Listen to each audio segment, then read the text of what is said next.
Arnab taxis company purchase 3 taxi, इसका date में change कर दिया हूँ, as on 1st January 2008 from Auto Traders on hire purchase system. It was agreed to pay upon to make payment as under on 1st January 2008, that is the down payment or the signing on the agreement at the end of first year, at the end of second year, at the end of the third year. ये सारा data हमारे पास क्या है, given है. हम लोग कहां से स्टार्ट करेंगे, हम लोग स्टार्ट करेंगे थर्ड इंस्टॉलमेंट्स. थर्ड इंस्टॉलमेंट हमारे लिए क्या है, 19,965. इस पे हम लोग करेंगे less interest, less interest because third instalment comprises interest element also. अगर हम ईएमआई पे कुछ खरीदते हैं तो जो आखिरी इंस्टॉलमेंट हम लोग पे करेंगे वो आखिरी इंस्टॉलमेंट हमारे लिए क्या होगा, आखिरी इंस्टॉलमेंट हमारे लिए क्या रहेगा, इंटरेस्ट के साथ इंक्लूड रहेगा, प्रिंसिपल वैल्यू के साथ इंटरेस्ट भी क्या है, जुड़ा हुआ है. हम लोग लिखेंगे less interest 19,965 divided by 110 into 10. कितना आएगा, 1815. सब्सट्रैक्ट करने के बाद डेटा बताओ कितना है, 18,150 and then add second instalment. Second instalment कितना है, 19,965. ऐड करने के बाद फिगर बताओ, 38,100 115 38,115 and then again less interest 38,115 divided by कितना आएगा अमाउंट, 110 इंटू 10. कितना फिगर आएगा, 3465. सब्सट्रैक्ट करके फिगर बताओ, सब्सट्रैक्ट करने का फिगर बताओ, 50. then again add first installment. First installment again 19,965. Add the figure 34,650. Calculation बढ़ाना होगा तुम लोगों को. 19,965 total figure is 54,615 and then less interest 54,615 by 110 into 10. Figure is 4,965 minus 54,615. क्या 446 क्यों ऐड करेंगे, 49,650. then add down payment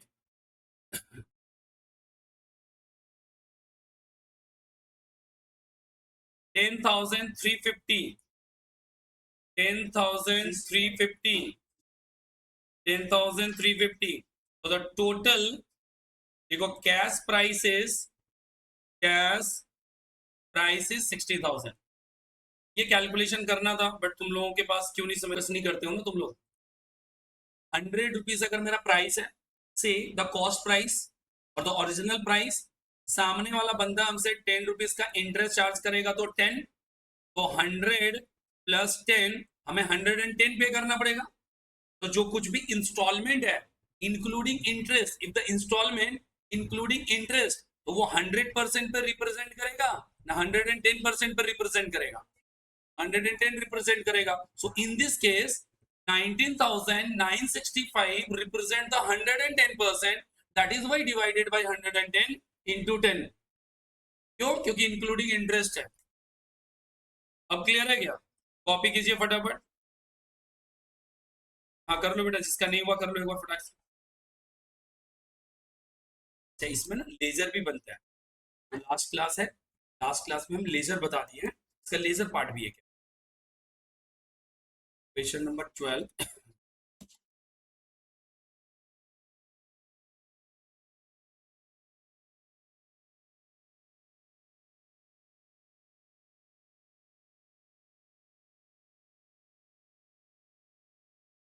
On 1st April 2011, a car company sold to Arya Brothers a motor car on hire purchase basis, and the total hire purchase price was 4,60,000. देखो इधर, this is the hire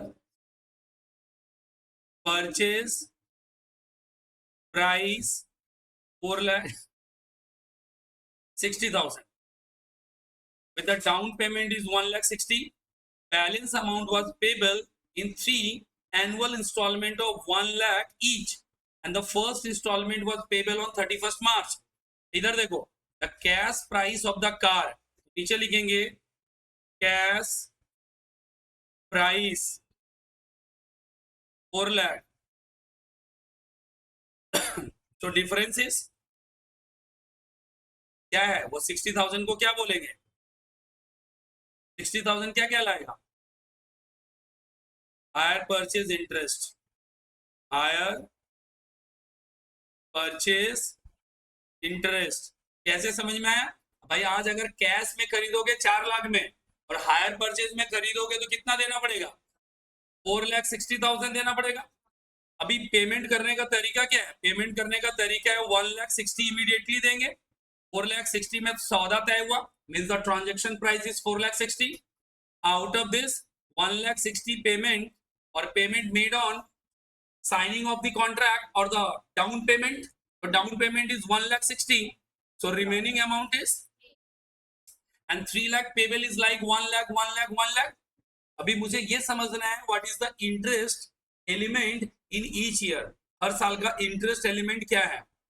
इसे निकालने के लिए क्या करेंगे, इसे निकालने के लिए करेंगे year, first year, second year, third year, नीचे लिखेंगे आउटस्टैंडिंग अमाउंट,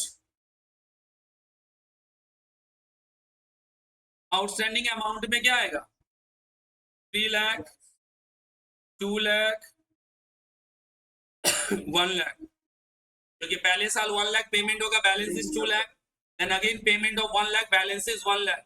हर साल 1 लाख का बैलेंस क्या होगा, डिक्रीज होना स्टार्ट हो जाएगा, because your total due is 3 lakh at the beginning of the first year. If you paid 1 lakh at the end of the first year, the remaining amount is 2 lakh for the next 2 years. Again you paid 1 lakh, the remaining 1 lakh for the last year's due. So the ratio of this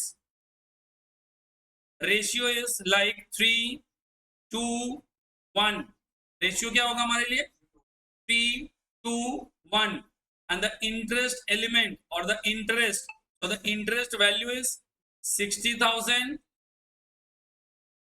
into 3 by 6, 60,000 into 2 by 6, 60,000 into 1 by 6.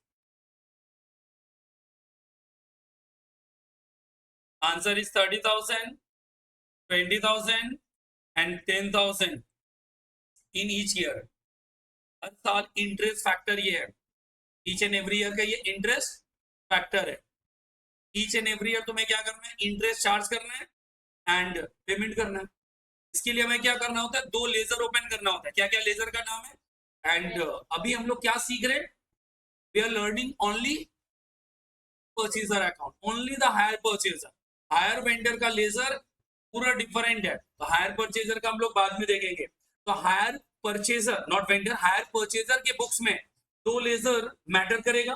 First ledger is the hire vendor ledger, because कितना payment मेरा due है। दूसरा क्या आएगा, the second ledger is the assets account. क्या होगा हमारे लिए, एसेट्स पार्ट। एसेट्स हमारे लिए क्या रहेगा, जो भी मोटर कार है, motor car, land, building, plant, जो भी। ऑब्वियसली लैंड वगैरह हायर परचेज पे नहीं होता, कोई ना कोई मूवेबल एसेट ही रहेगा, lorry, truck, etcetera etcetera, furniture भी हो सकता है, मशीन भी हो सकता है। इस केस में हमारे पास क्या है, motor car. So 2 ledger draw करो with date, particular and amount, because date भी हमारे लिए बहुत क्रूशियल है इस क्वेश्चन में।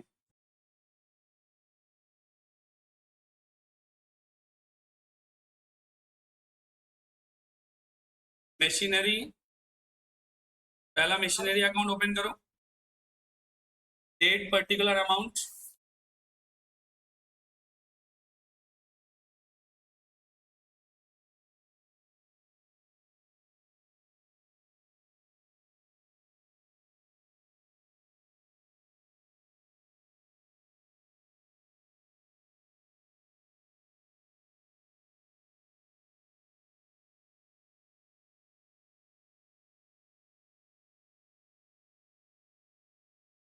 Date particulars amount, date particulars amount, debit credit.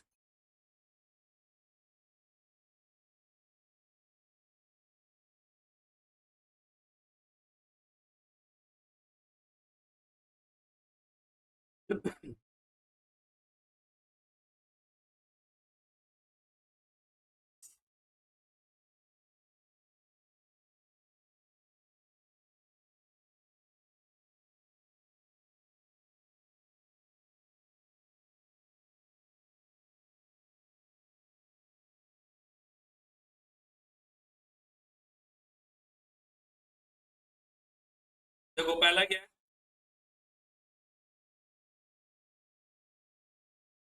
Motor car account. So first ledger is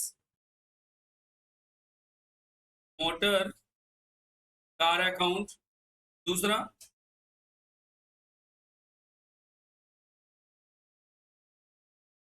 second part,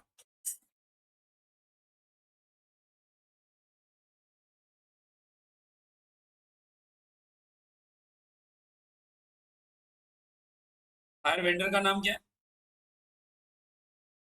car company है ना, आर्या ब्रदर्स ने तो खरीदा, सोल्ड टू आर्या ब्रदर्स है। So Arya brothers is the purchaser, का नाम मुझे नहीं पता, just hire vendor, hire vendor account. Sir पहले हायर वेंडर खोल के बाद में कार अकाउंट खोल सकते हैं क्या? कोई भी पहले, लेजर का सीक्वेंस मैटर नहीं करता, कोई भी लेजर पहले ओपन कर सकते हैं, कोई भी लेजर बाद में ओपन कर सकते हैं, दोनों के लेजर के सीक्वेंस में कोई फर्क नहीं आएगा।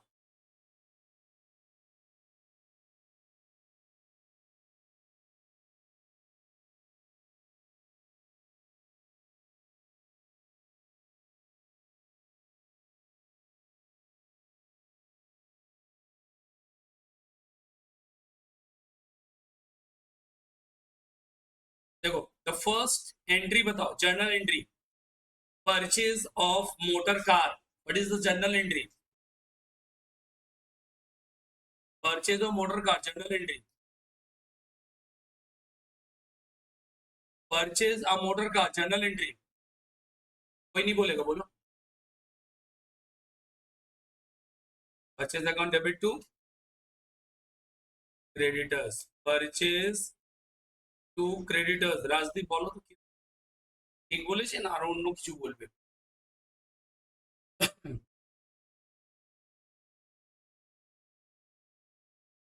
कोई डिस्कस नहीं करेगा। क्या होगा अंकिता, जर्नल एंट्री क्या होगा?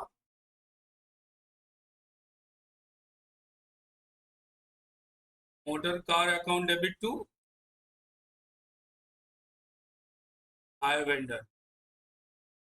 परचेज क्यों बोला तो?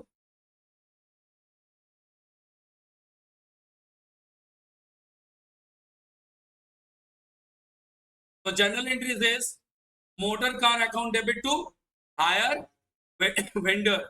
So in motor car account, you write to hire vendor, and in hire vendor buy motor car। ये लेजर अगर किसी को नहीं समझ में आया तो मेरे को बताओ, इस लेजर पोस्टिंग में किसी को डाउट्स है क्या? बाई मोटर कार, डेट क्या हमारे लिए? 1 अप्रैल 2011, 2011 अप्रैल 1, 2011 April 1 and amount is, हमें बेटा कैश प्राइस पे एंट्री मारते हैं, हायर परचेज प्राइस नहीं. तो purchase price is 4 lakh in each cases, because interest to over the period accrued होगा, हम पे करेंगे. आज हमारे लिए रिकॉग्नाइज करने का फिगर क्या होगा? Cash price.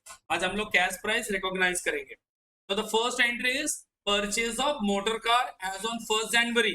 जिस दिन हम मोटर कार खरीद रहे हैं उस दिन हम एक डाउन पेमेंट भी कर रहे हैं. क्या कर रहे हैं? Down payment. So what is the journal entries for a down payment? Down payment का जर्नल एंट्री बोलो. डाउन पेमेंट का जर्नल एंट्री बोलना है.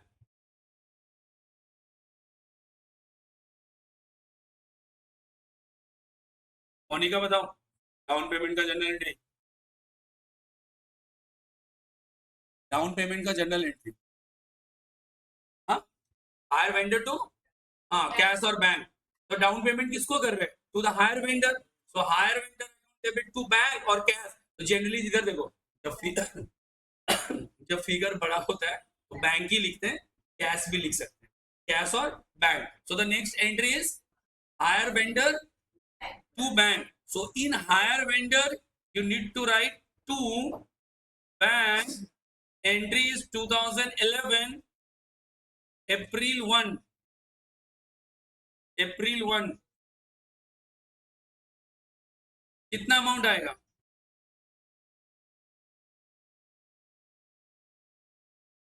डाउन पेमेंट का फिगर क्या है?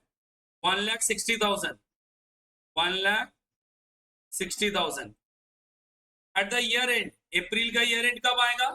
2012 मार्च 31. क्या लिखेंगे? By interest. अच्छा, इंटरेस्ट का जर्नल एंट्री क्या होगा? इंटरेस्ट एक्सपेंसेस है, so all expenses and losses are debited. So the interest account debit to higher vendor, because higher vendor क्या है मेरे लिए? Creditors. So interest account debit to higher vendor. So in higher vendor by interest, first interest amount is 30,000. First interest amount is 30,000.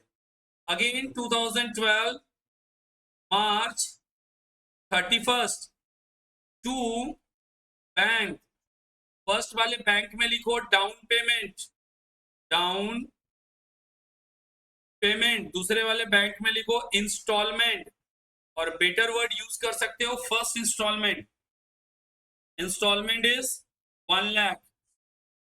Then 2012 March 31st to balance CD.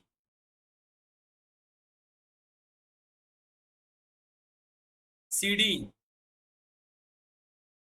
2012 April 1, make it by balance PD. कितना figure है? 1,70,000. The next year's entry again same. Next year हम लोग क्या क्या entry पास करेंगे? Next year का entries क्या क्या रहेगा? अगेन पहले करेंगे by interest 2013 March 31st by interest 20,000 interest है. देन हमारे लिए आ जाएगा 2013 March 31st to bank the second instalment 1 lakh rupees. Then again March 31st to balance CD.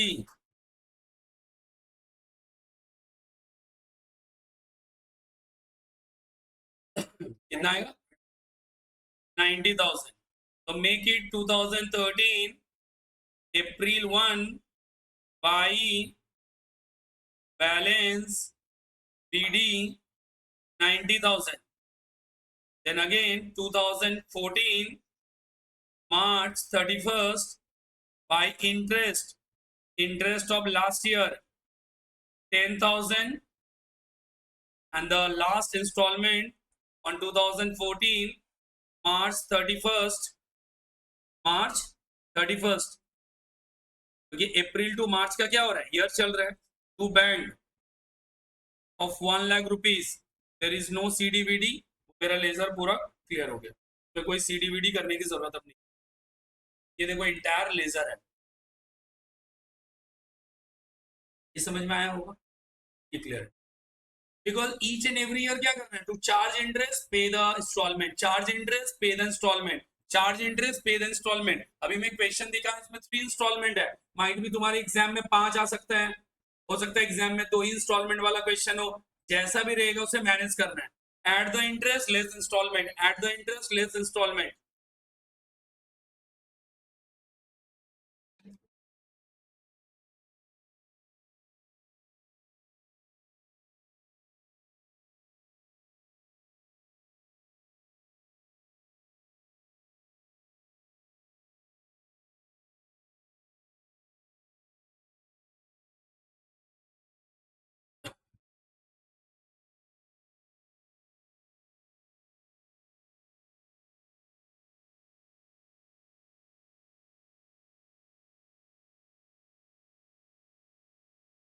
हो गया ना। Comes on car account, motor car में क्या हमारे लिए, देखो चेक करो कोई डेप्रिसिएशन वगैरह दिया है क्या। अच्छा, कार अकाउंट मैंने एक्स्ट्रा ही खोल दिया, मान लो कि डेप्रिसिएशन में दिया रहता, depreciate motor car at the rate of 20% on WDV method। Each and every year क्या करते हैं, 20% हम लोग डेप्रिसिएशन निकाल कर दिखाते हैं, जैसे दिखाता हूं। इसका ईयर एंड कब आता है, 2012 मार्च 31 by depreciation, by depreciation 80,000, March 31 by balance CD, make the balance BD for the next year, 2012 April 1 to balance BD 3,20,000, 3,20,000.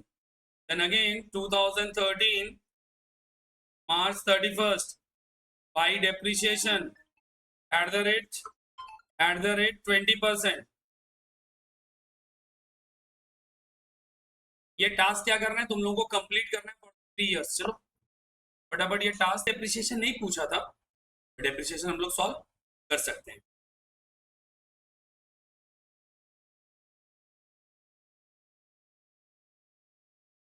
Thirteen तुम लोग खुद से करोगे वैसे ही है, 12 का डुप्लीकेट। मैं इसका अभी अगर प्रिंट आउट में कुछ प्रॉब्लम है PDF शेयर करवा देता हूँ, ठीक है। 6 नंबर का 8 7 नंबर क्या, क्वेश्चन का मार्क्स पूछ रहे हो ना, क्वेश्चन नंबर 12।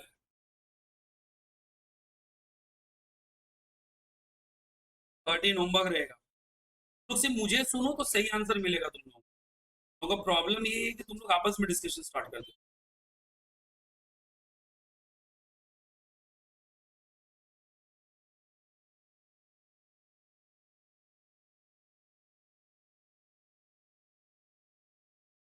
चलो अभी कॉन्सेप्ट है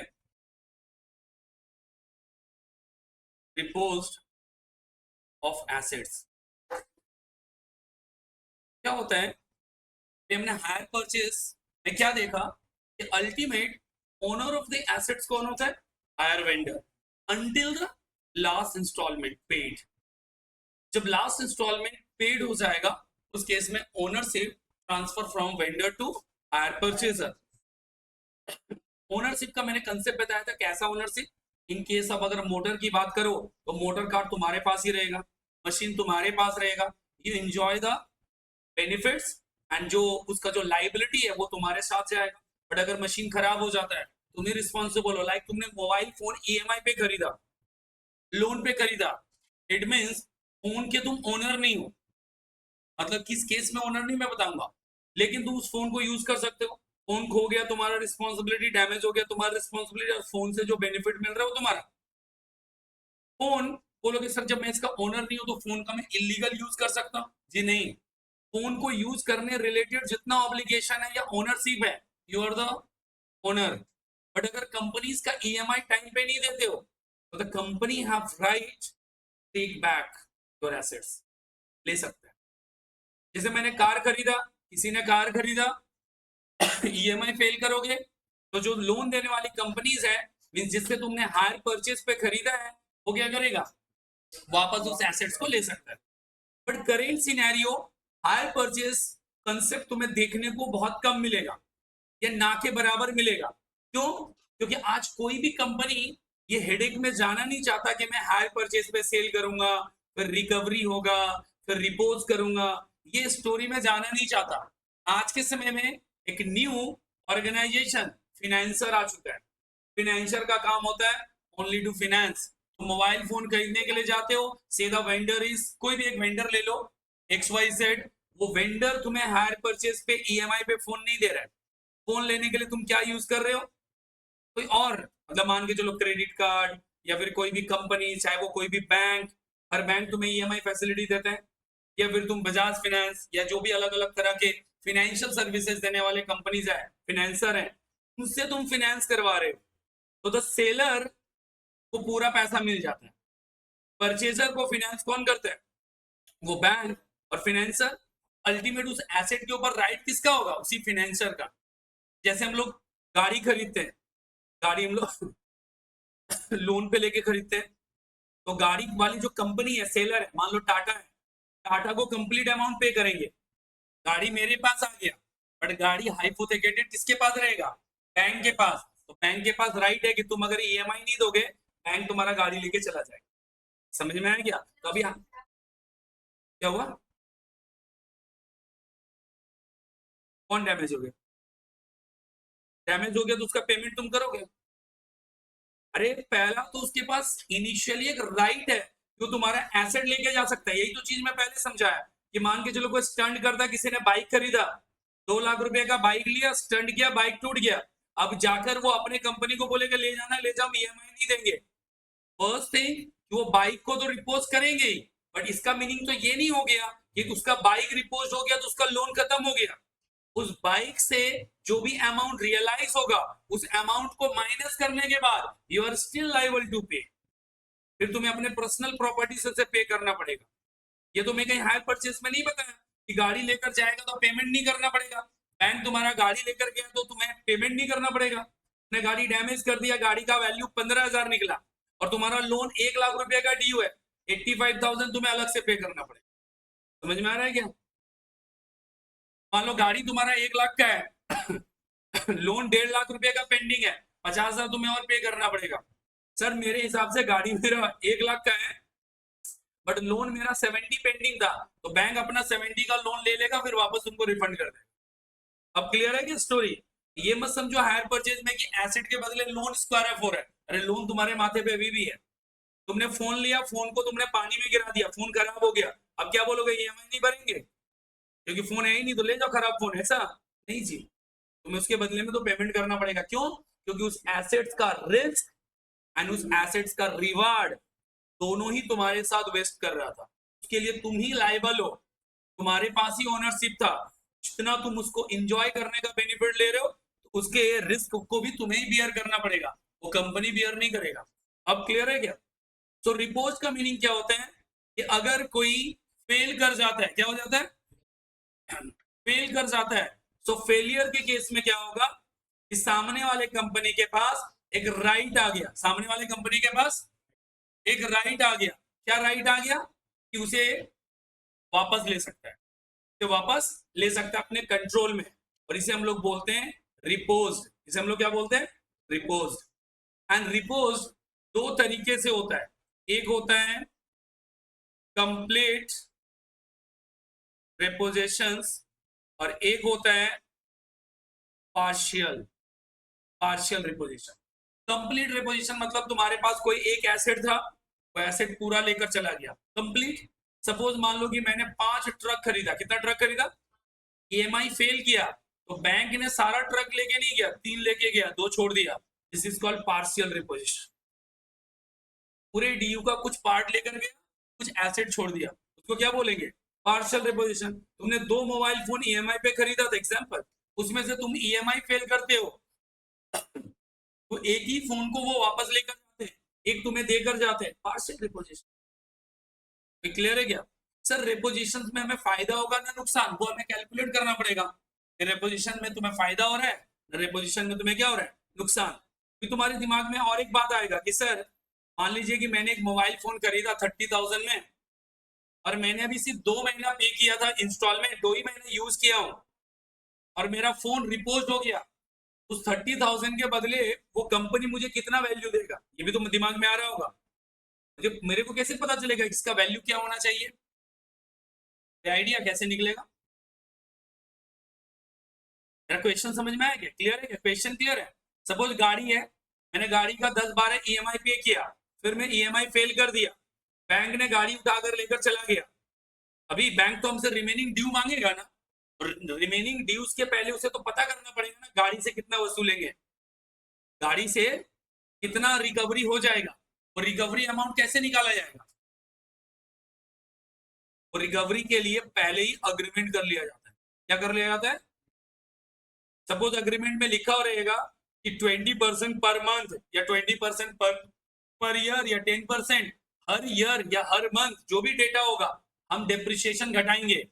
तो वैल्यूएशन रूल जब तुम लोन ले रहे होगे गाड़ी पे, तभी तुम्हारे साथ वो अग्रीमेंट साइन हो जाएगा। इन केस ऑफ रिपोजिशन, जिससे बहुत सारा क्लॉज होता है ना, ये एक रिपोजिशन क्लॉज होगा, इसमें मेंशन होगा in case of reposition the method of valuation of assets, तुम्हारे एसेट्स का वैल्यूएशन करेंगे कैसे, तो उधर मेंशन होगा।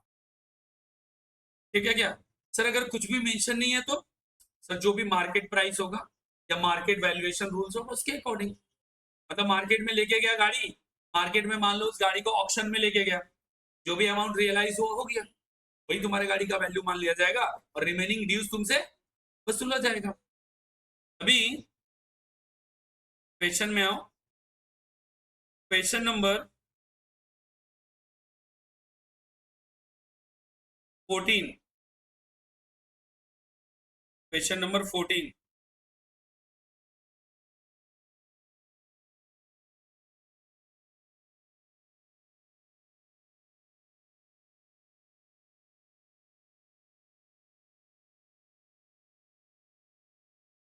Question number 14, Baxi brothers required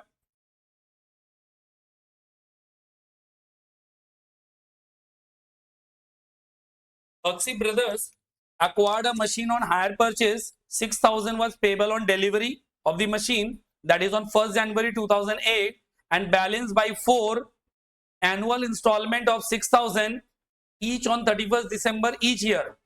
The vendor charged 5% interest per annum on the yearly balances. The cash value of machine on delivery was 27,300. Baxi Brothers closed their books of accounts annually on 31st December and provide depreciation at the rate of 10% per annum on diminishing balance. All the amount due under the hire purchase agreement were duly paid till 31st December 2009, but thereafter, as a default in payment on installment falling due on 31st December 2010, जो 2010 का instalment था वो नहीं दे पाया, fail कर गया, instalment fail किया, तो उसके बाद क्या होगा? with the result that machines was reposed by vendor, reposed by, repose कर लिया गया। Drop the necessary ledger account in the books of purchaser. बेटा तुम्हें सबसे पहले क्या करना पड़ेगा? तुम्हें सबसे पहले स्टेटमेंट निकालना पड़ेगा। पहले करना पड़ेगा cash price which is 27,300, less करेंगे down payment, 6,000, remaining amount is 21,300, add करेंगे, add interest at the rate of 5%। कितना इंटरेस्ट आएगा? कितना कितना आएगा? 5% interest, 10 after addition of interest 22,365, then less first instalment, first instalment कितना है? 6,000। What is the figure? 16,365। Then हम लोग करेंगे add interest at the rate of 5%, What is the amount? 8.2 बोलते हो ना 818 आफ्टर एडिशन ऑफ 818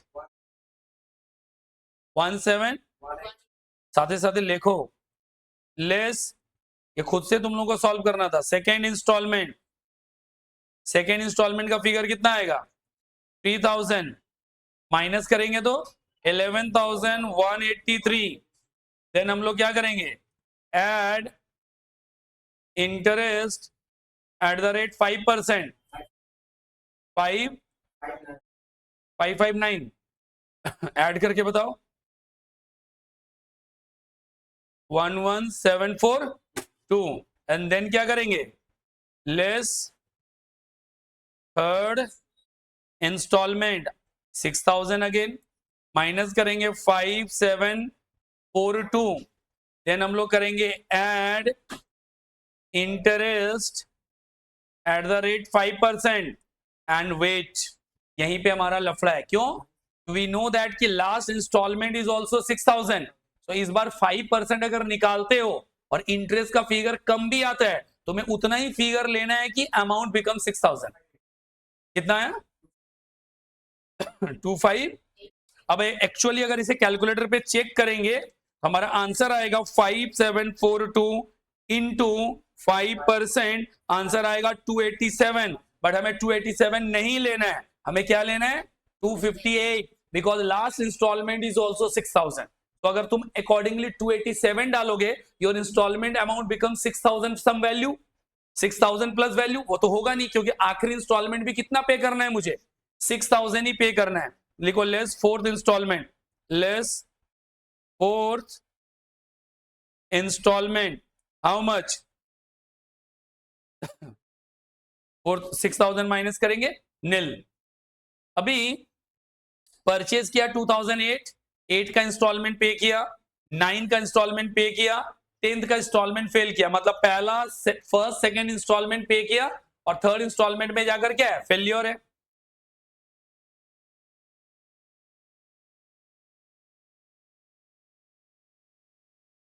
एंट्री होगा जैसे अभी मेरा देखो पहले मैंने इस बार हायर वेंडर खोला है तो हायर वेंडर के लेजर में क्या जाएगा बाई मशीनरी या मशीन एक ही मशीन खरीदा ना तो मशीन अमाउंट ऑफ मशीन कितना है 27,300 27,300 what is the date of purchase date of purchase is 1st January 2008 तो अच्छा है कि ईयर 2008 तो यहाँ पर हम लोग डेट में लिख देंगे 2008 जनवरी 1 अगेन 2008 जनवरी 1 को हम क्या कर रहे हैं सर हम पेमेंट कर रहे हैं down payment what is the amount of down payment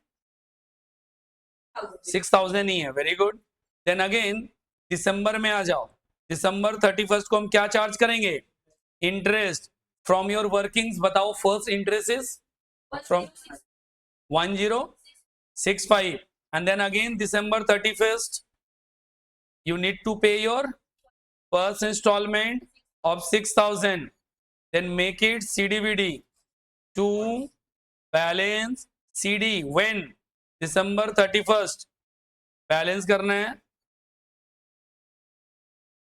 date आ जाएगा 2009 जनवरी 1 बाई बैलेंस PD हाँ balancing figure is 16365 16365 then again comes on December 31st by interest second interest is 818 2009 December 31st to bank the second installment is 6000 and then again make it CDVD December 31st to balance CD how much 11,183 then again 2010 January 1 by balance PD amount is 11,183 Then again December 31st by interest, and interest figure for the third installment का interest part क्या था? 559. And wait, अभी एक चीज अच्छे से समझो, इतना स्पीड में लिखने का मेरा ये मकसद नहीं है कि हम अपना काम पूरा कर रहे हैं। लिखने का मतलब है इतना ही स्पीड तुमको भी करना पड़ेगा। अगर स्पीड मैच करा रहे हो तभी तो हो पाएगा, नहीं हो रहा तो मैच कराना पड़ेगा ना, इसके लिए तो मेहनत करना है। हाँ, वर्किंग में दिया हुआ है, वहां से वर्किंग से देख देख के फटाफट बैलेंस भी लिख सकते हैं। हाँ देखो इधर, all balances are given here, like this is the interest, after payment this is the balance, after payment this is the balance। ऐसे कर करके हम लोग कोई भी बैलेंसेस इजीली लिख पाएंगे वर्किंग को देखकर। हाँ, लेकिन टोटल वाला फिगर छोड़ना नहीं है ब्लैंक। देखो इधर, यहाँ पर मेरा अमाउंट का कॉलम ये जो टोटल ब्लैंक है, बट एक्चुअली एग्जाम में टोटल भी दिखा के आना पड़ेगा। टोटल का फिगर बताओ कितना है? 28,365, ये भी होगा 28,365, 28,365, इधर भी 28,365। इसका कितना है? अच्छा कुछ अलग है ना, कितना था इसका? 21, अच्छा 17183, 17183 ये कर लेना। बट सर 2010 में पेमेंट नहीं कर पा रहे, क्यों? क्योंकि 2010 में वो फेल किया है। 2010 में तो इंस्टॉलमेंट फेल किया है, तो सर वेट करना है, इंतजार करो। क्यों? क्योंकि मुझे 2010 तक मशीन अकाउंट भी बनाना है। 2010 तक क्या करना है? Machine account. So in machine account लिखो टू वेंडर और to hire vendor 27,300, date is 2008, January 1, January 1।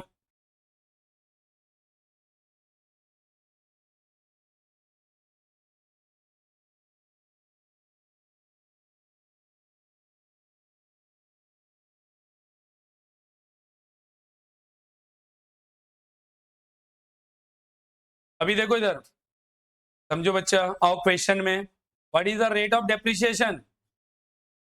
10% per annum on which balance? Diminishing. It means each and every year depreciation calculated on reducing value। और एक straight line method में क्या होगा? Depreciation हर साल equal रहेगा। Next आ जाओ इधर, अगला क्या करेंगे?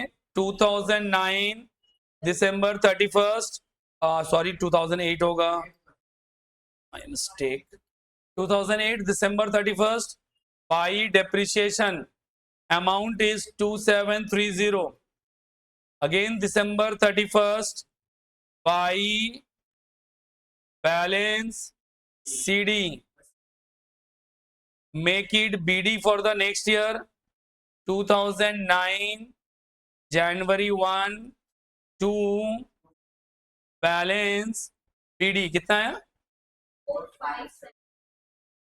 तो ये हो जाएगा 24570। Then again 2009 December 31st by depreciation, कितना आएगा डेप्रिसिएशन का figure? 2457। Then by balance CD, कितना बैलेंस आएगा? 22113। CD को हम लोग क्या करेंगे नेक्स्ट ईयर के लिए? BD, तो 2010 January 1 to balance PD 22113। 2010 December 31st, 2010 December 31 by depreciation 2211, यानी इसी दिन 31 दिसंबर को जब हम डेप्रिसिएशन चार्ज कर चुके हैं, जब हम इंटरेस्ट चार्ज कर चुके हैं, फाइनली जो परचेजर है वो इंस्टॉलमेंट पे नहीं किया, फेलियर हो गया। एंड कॉन्सिक्वेंस ऑफ फेलियर क्या है? रिपोजिशन। देखो रिपोजिशन तो अचानक नहीं होता ना, रिपोजिशन एक क्या है? एक कॉन्सिक्वेंशियल इफेक्ट है कि भैया अगर तुम इंस्टॉलमेंट फेल करोगे तभी तुम्हारा रिपोजिशन का प्रोसेस आएगा। क्लियर है ना? अदरवाइज अपने आप रिपोजिशन तो नहीं हो सकता। अरे जैसे कॉल्स इन अरियर होगा तभी ना शेयर फॉरफिट करते थे। शेयर फॉरफिचर तो कॉल्स इन एरियर के बाद ही आता था। क्यों? इसको अपने लोग बोलते हैं कॉन्सिक्वेंशियल इफेक्ट। इस कॉन्सिक्वेंट की वजह से आ रहा है, किसकी वजह से? फेलियर की वजह से। अभी उन्होंने रिपोज किया, अभी जाकर रूल्स पढ़ो, रिपोजिशन का कोई रूल्स है क्या? बोल रहे result that machine was repossessed by the vendor. इस केस में इधर सुनो, अगर रिपोजिशन रिलेटेड कोई डिस्कशन नहीं है, देयर इज नो क्लॉज कि कैसे रिपोजिशन का वैल्यू निकलेगा, तब तो एक सिंपल तरीका है, एसेट्स के बदले में पूरा फुल पेमेंट। क्या मान के चलेंगे? जैसे अभी तुम लोग मन में सोच रहे थे कि गाड़ी तोड़ देंगे या मतलब खराब करके दे देंगे, तो यहां वो रूल्स चलेगा। अगर पहले से प्री अग्रीमेंट नहीं है, प्री कॉन्ट्रैक्ट नहीं है, तो क्या करना पड़ेगा? गाड़ी दे दो, लोन खत्म। गाड़ी दे दो, लोन। लेकिन बेटा इन प्रैक्टिकली ऐसा नहीं होता। तुम लोग आज देखते हो ना कि अगर एक मोबाइल फोन भी कर दोगे, ईएमआई करोगे, तो तुम लोगों को लगता होगा कि तुम लोगों ने कोई कॉन्ट्रैक्ट नहीं किया। कॉन्ट्रैक्ट करना पड़ता है, एक ओटीपी आता है and you need to verify OTP. और वो ओटीपी क्या रहता है भाई? तुम जो ईएमआई पे खरीद रहे हो उसका मतलब क्या होता है? अप्रूवल। तुम लोग क्या करते हो, देखते हो कि ईएमआई पे खरीदोगे और बैंक से ईएमआई कटवाना है, एक ओटीपी आता है बैंक से, देखो क्या हो गया, स्टैंडिंग ऑर्डर क्रिएट हो गया। Bank every month every quarter जैसे दोगे पेमेंट करना शुरू कर देगा, ऑटो पे लग जाएगा ऑटोमेटिक। उसको ऑटो पे बोलते हैं, उसको हम लोग क्या बोलेंगे? ऑटो पे। तो एक तरह से उसके ऊपर क्या लग गया? ऑटो पे लग गया। तो इसके लिए आज तो हमें क्या चाहिए? आज हमें सिर्फ और सिर्फ क्या चाहिए?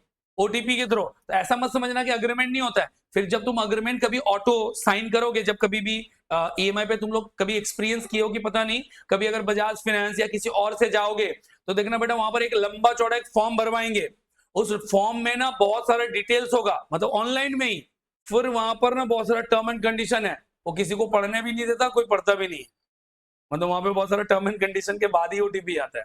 एंड तुम ओटीपी दे रहे हो मतलब यू अग्री। एंड दूसरा चीज, वो तुम्हारे मोबाइल फोन में भी वो कंडीशन खुलेगा एंड तुम उसके बाद ओटीपी देके अप्रूव कर रहे हो, तो वहां पर भी कंडीशन लिखा रहेगा। अगर टर्म एंड कंडीशंस मेंशन है, अगर टर्म एंड कंडीशन मेंशन है तो क्या करना पड़ेगा? According to term and condition repossession करना पड़ेगा। और अगर टर्म एंड कंडीशन मेंशन नहीं है तो रेपोजिशन कैसे होगा? पूरा एसेट के बदले रेपोजिशन का काम खत्म। अभी देखो सामने वाले का ड्यू कितना है, जो भी ड्यू है उसको हम कहां ट्रांसफर करेंगे? To machine. भाई साहब को कुछ पेमेंट नहीं करना, कहां चला जाएगा? टू मशीन्स में। बताओ कितना फिगर आएगा? टू मशीन्स 11742 और मशीन में लिखेंगे बाई हायर वेंडर। कितना आएगा बताओ? 11742 और जो रिमेनिंग अमाउंट होगा वो चला जाएगा पीएल। तुम्हारा देखो लॉस हो गया, मतलब तुम्हारा कितना कम अमाउंट ड्यू था और तुमने कितना महंगा एसेट लेके गया। कुछ कंडीशन नहीं दिया गया है, इसका मतलब उस एसेट के बदले में लोन सेटअप हो गया। लोन सेटअप हो गया, तुम्हारा नुकसान हुआ। तुम्हारा तो ड्यू कितना था? 11,742 और देखो तुम्हारे एसेट का वैल्यू कितना था? बहुत ज्यादा। सो डिफरेंस अमाउंट कहां चला जाएगा? पीएल में। तो लिखेंगे बाई पीएल डैश दे के लिखो लॉस। You suffered losses. कितने रुपए का लॉस आएगा? 8160 का लॉस आ गया। डन। अभी एक छोटा सा तुम लोग मत करो, मैं एक एंट्री और दिखाता हूं। सपोज ऐसा एक टी फॉर्मेट में दिखाता हूं। अलग से ना कभी कभी हमें रेपोजिशन अकाउंट खोलना पड़ता है। क्या करना पड़ता है? It is very simple. रेपोजिशन में क्या करते हैं, ये जो आखिरी एंट्री हम लोगों ने ट्रांसफर किया मशीन में ना, हम लोग यहां पर लिखते हैं रेपोजिशन। क्या लिखते हैं? रेपोजिशन अकाउंट। और रेपोजिशन में लिखते हैं 11,742 और यहां पर लिखते हैं बाई वेंडर। क्या लिखते हैं? By vendor. और डेबिट साइड में लिखते हैं टू मशीन। और जहां पर ये लिखे हो हायर वेंडर, मतलब ये सब लिखे हो, उसके जगह पर हम लोग क्या लिखते हैं? रेपोजिशन। क्या लिखते हैं? 22,113 से इसको माइनस करो। 22,113 से 2211 को माइनस करो।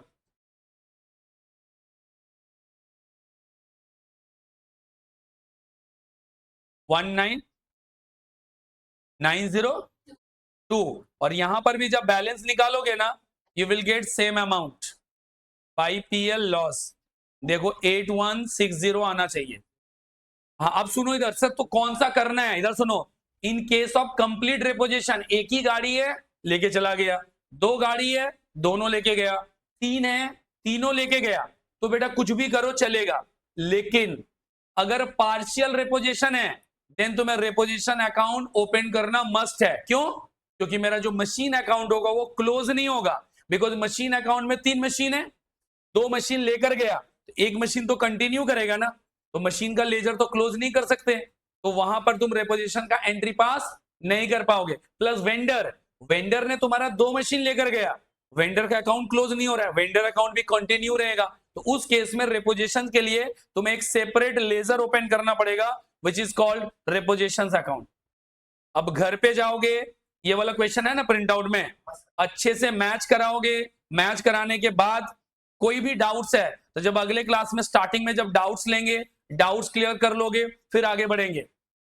लेकिन तुम लोगों का जो एनर्जी लेवल देख रहा हूं बहुत ही लो है, तो ग्लूकॉन डी वगैरह पिया करो, ठीक है, थोड़ा सा एनर्जी लेवल अप हो, और नहीं तो इधर भी लेके आया करो।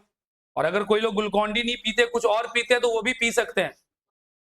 मैम आएगी आएगी, दूसरे क्लास में आ रही है।